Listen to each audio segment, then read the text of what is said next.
My name is Stacy, and our family found out about after 10 years hoping for another child that we were going to have another baby, and we were excited, and everything went normal until we went pretty much into our 20-week checkup, and we found out that when we were sitting in the ultrasound room that they looked and we found out he was a boy, and that we only saw 3 chambers of his heart.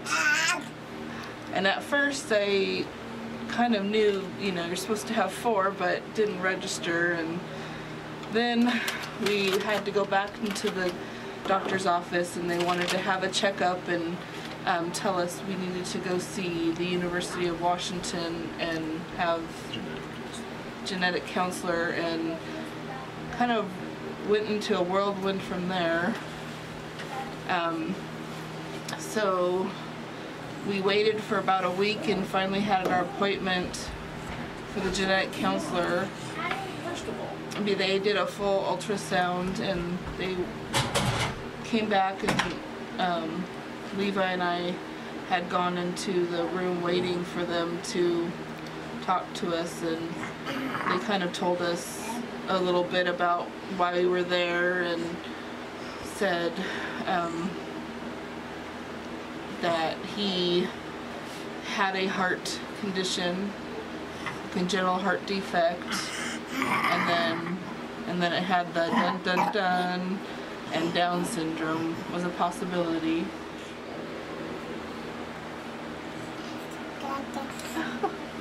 It was really hard. I had a feeling throughout my pregnancy something was wrong, but everyone kept telling me to stop worrying.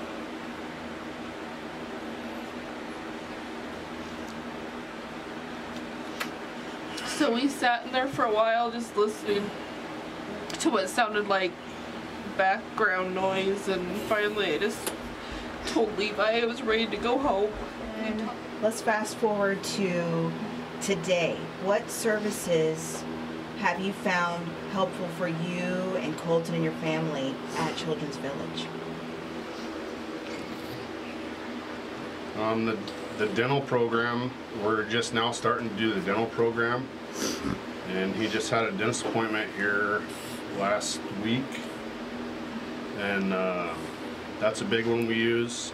Throughout the whole process, we used the cardiologist there. We'd go in there for echocardiograms to check his heart before and after his surgery, and we did through the whole process.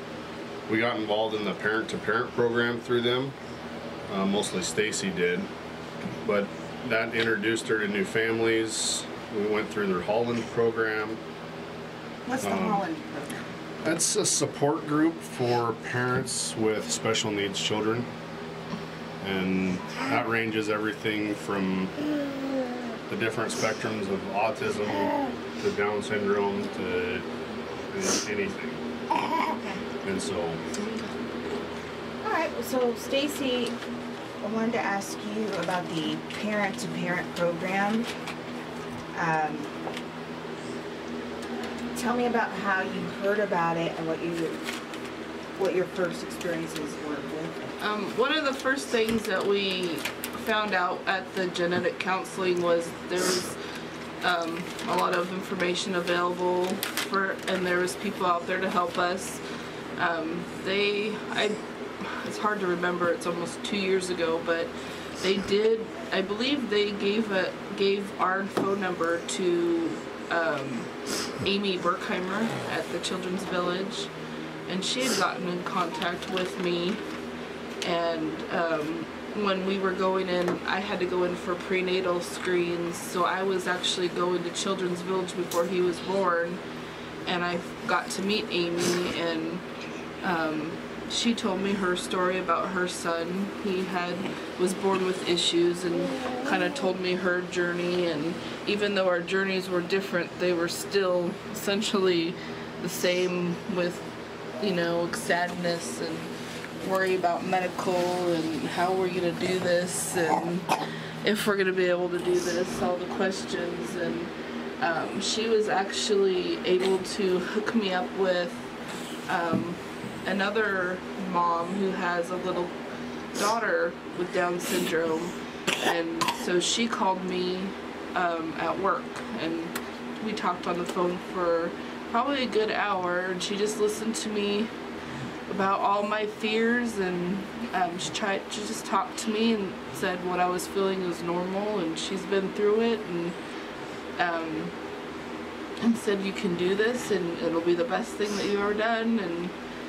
And I also met a few other families through her, and then was able to meet one other family that, come to find out, we were actually pregnant at the same time with our children. Her little girl is about a month younger than Colton, so they're pretty good little buddies. So it's been fun to watch someone his age grow up and watch him interact with other kids. And well, the big thing is this right here. He never stops going. He's always smiling. He's intrigued by everything. He's got to check everything out. He's always trying. And very rarely is he upset, or usually when he's upset, there's something wrong. And no, you don't do that. but he's pretty much, now he's what gets us through this.